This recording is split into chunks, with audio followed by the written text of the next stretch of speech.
A Defesa Civil do Rio Grande do Sul alerta que a chuva intensa prossegue ainda até 20 horas da data de hoje. Continuam os riscos de alagamento, ventos fortes, descargas elétricas e, inclusive, eventual queda de granizo. É muito importante as pessoas ficarem em segurança. A Defesa Civil alerta para que as pessoas retirem eletroeletrônicos da tomada durante temporais, fechem bem as portas e janelas das áreas ainda não invadidas, onde as pessoas podem continuar dentro das suas residências. Em hipótese alguma, tentar atravessar a pé ou de carro correntezas. Não fazer isso. Manter seu abrigo. O nível do rio Gravataí continua subindo lentamente e ainda preocupa. A situação, portanto, ainda é extremamente delicada no Rio Grande do Sul. O governo federal anunciou agora há pouco a liberação imediata de 580 milhões de reais em emendas parlamentares individuais, com aplicação direta em 448 municípios do Rio Grande do Sul. Desse total, então, 538 milhões de reais são para a área da saúde. As demais envolvem áreas como cidades, integração e desenvolvimento regional, agricultura e pecuária e educação, justiça também, segurança pública e até esporte. O anúncio foi oficializado durante reunião de ministros e secretários do governo federal com integrantes das bancadas estadual e federal do Rio Grande do Sul. Isso na Assembleia Legislativa de Porto Alegre, onde se deu a reunião. Ainda há possibilidade de liberação de outros 448 milhões de reais em emendas especiais para o Estado. Desde Chocari, já é um começo, pode chegar a 1 bilhão de reais, mas lembramos que existem 53 bilhões de reais só do Congresso Nacional de emendas parlamentares. A gente espera que esse exemplo frutifique e que parta dos parlamentares esse encaminhamento. O Rio Grande do Sul precisa, Deise Chocari. Capês tem, assim, óbvio que já é um excelente começo. Finalmente alguém faz alguma coisa, libera algum dinheiro para a reconstrução do Estado. Eu vou lembrar alguns pontos aqui para vocês.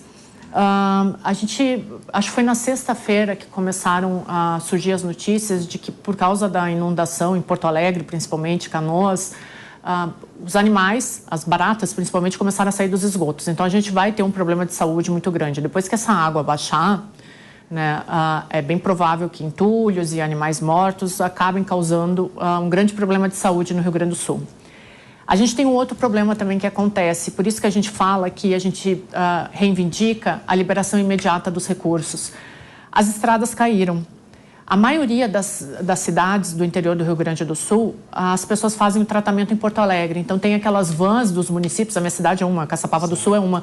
A maioria das pessoas vão de van para Porto Alegre ou para Santa Maria, também não tem como chegar em Santa Maria, que é a terra do Paulo Pimenta, inclusive, mas elas vão para lá para fazer hemodiálise, tratamento contra o câncer e vários outros tratamentos, porque os municípios não têm as especialidades. Então, essas pessoas, elas estão sem tratamento. Algumas, inclusive, amigos nossos foram para Porto Alegre fazer o tratamento e não conseguem voltar para casa, porque não tem estrada. Então, como que reconstrói isso? Tem que ser imediatamente, né? Não pode esperar, porque as pessoas precisam continuar com seus tratamentos. E aí a gente tem um terceiro ponto ainda que é necessário que se olhe para o Rio Grande do Sul, as lavouras. A perda na lavoura de arroz, as estimativas são de que supere 80%. A gente tem a questão do milho e da soja também.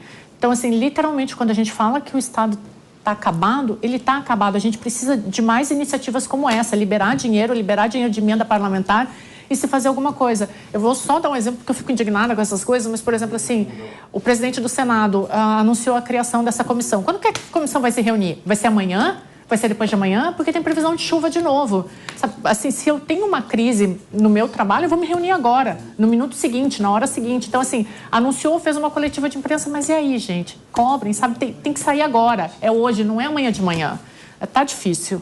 Jess Peixoto.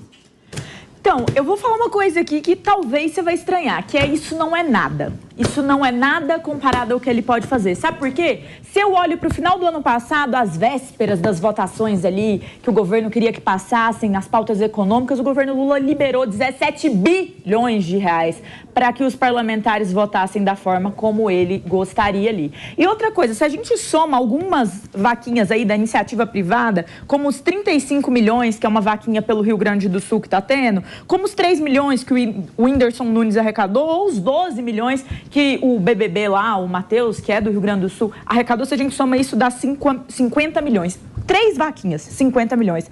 Comparado com também a que a gente tem na Defesa Civil aí, que está sendo a principal, que a gente colocou mais cedo aqui, um dos poucos lugares que está, de fato, fazendo essa divulgação na TV, se a gente soma tudo isso, provavelmente vai passar esses 538 milhões. E eu estou falando que isso não é importante? Não. Eu só estou falando que é muito pouco para a gente cantar vitória ou parabenizar. Deveriam fazer bem mais. Por que na hora de aprovar uma votação são 17 bilhões, mas na hora de salvar pessoas que estão numa situação de guerra, são 538 milhões de emendas individuais? O governo vai dar isso, está dando isso já como uma resposta, possivelmente uma vitória, mas a realidade é que eles têm uma obrigação muito maior. Imaginem que 3 agentes da sociedade civil, o Whindersson, a vaquinha que às vezes você doou 10, vários brasileiros fizeram isso, e a outra dos Big Bro, do pessoal do BBB lá, 50 milhões. E a do governo, 538 milhões. É o governo federal, gente. Eles arrecadam 27,5% só em imposto de renda do que a gente recebe. Tinha que fazer mais, é muito pouco. Aumentem esse valor. Agora, meu querido Ricardo Rosa, essa questão do endividamento público, quando você tem quase 2 trilhões de reais de pagamento de serviços da dívida e você não consegue atingir a meta do déficit zero, como é que vai se pagar essa conta? Agora, a Deise lembrou uma questão da tragédia também econômica no Rio Grande do Sul. Isso é uma catástrofe econômica para o Rio Grande do Sul e prejudica também o país, porque o agronegócio que é o que sustenta praticamente as exportações brasileiras. E aí você fala, então, bom, que horas que nós vamos falar em cortar despesas desnecessárias ou que não são urgentes? Nós estamos falando em estourar, já estouramos o teto da dívida pública em 2022, ainda era 2 meses de governo Bolsonaro, mas foi feito um acordo e foi este governo quem participou do estouro do teto em quase 200 bilhões de reais. E de lá para cá a dívida só tem aumentado e o Congresso Nacional também não demonstra nenhum tipo de cooperação, faz o que quer, tem ministérios, Ministério de Portos e Aeroportos, tem o Ministério do Esporte, Ministério da Microempresa, aquele nome compridão que ninguém sabe para que serve, e 60 bilhões de emendas parlamentares. Então é preciso também, nesse momento, que a gente tenha atenção para a gestão econômica. Narrativa vai até um certo ponto. Quando a situação chega aí e a água já bate acima da cabeça, não tem mais narrativa que dê conta disso, Rose. Pois é, mas aí a gente vem seguindo nesse governo um governo de narrativas. Sempre. Olha, a maioria das vezes que eu participo aqui do Linha de Frente e de outros programas aqui da Jovem Pan, a gente fala muito sobre a necessidade do controle das contas públicas. Quando eu falo a gente está falando um pessoal, né, que não a galera da esquerda que defende que o governo deva se atolar até o pescoço para, sabe-se Deus lá o quê, porque não sabe gerir recurso público bem, então não tem condição nenhuma de fazer dívida como está fazendo. A gente sempre fala da necessidade do controle das contas públicas. Havia uma promessa do ministro Haddad lá atrás, era o déficit zero em 2024, isso já foi por água abaixo, não acontece mais, ele mesmo já reconheceu, agora vai ter, enfim, empurrar a possibilidade do déficit zero lá para frente. Infelizmente o que a gente vê nesse governo é gastança desenfreada. E quando acontece uma tragédia, como acontece agora no Rio Grande do Sul, nós temos essa dificuldade do governo se mobilizar, da agilidade do governo de liberação de recursos. Mas aqui em alguns minutos de programa foram colocadas algumas alternativas de recursos, como por exemplo, a Deise falou muito bem aqui, a suspensão da dívida do Rio Grande do Sul. Isso é para fazer agora. Será que o presidente da República pode fazer agora, pegar aí, chamar a imprensa e falar, está suspensa a partir desse momento, para canetada ali, bora para frente. Próximo item, 5,6 bi das emendas, que ainda está sambando aqui entre Congresso e Planalto, está liberado para o Rio Grande do Sul. Vamos discutir isso agora. Chama o Congresso, coloca a TV na frente ali e mostra quem dá nome aos bois. Qual é o partido político que não quis fazer isso? Qual é a liderança política que não quis liberar os 5,6 bilhões?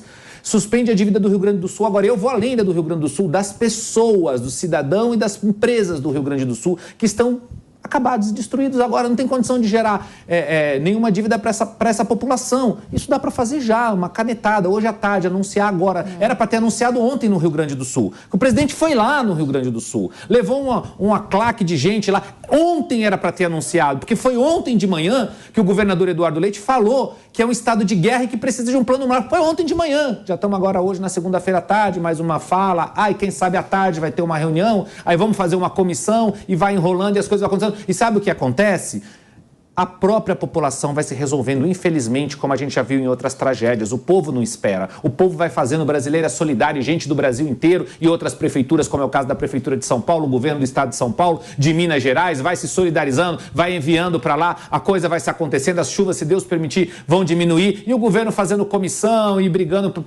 No fim do dia não acontece como não aconteceu desde setembro. Nós vimos aqui o prefeito da cidade de Estrela falar, o dinheiro não chegou de setembro até agora. Então a gente tem que realmente ficar em cima, Deise, pressionar cada um dos parlamentares e dar nome aos bois depois. Quem é que não quis que liberasse o 5,6 bi para o estado do Rio Grande do Sul? Agora, na reunião de hoje à tarde. Por que não suspendeu ainda a dívida do estado do Rio Grande do Sul? Já! É só falácia, é só narrativa, Capês. É triste. Pois é, e o governo liberou 580 milhões de reais, mas os 580 milhões de reais são verbas de deputados, são emendas parlamentares. Desses 538 vão para a área da saúde e o resto para comprar 52 mil cestas básicas. 52 mil cestas básicas para um estado na situação em que se encontra. Então, realmente, é preciso fazer mais e nós estamos aqui cobrando e vamos ficar nesse assunto para trazer mais novidades e mais cobrança.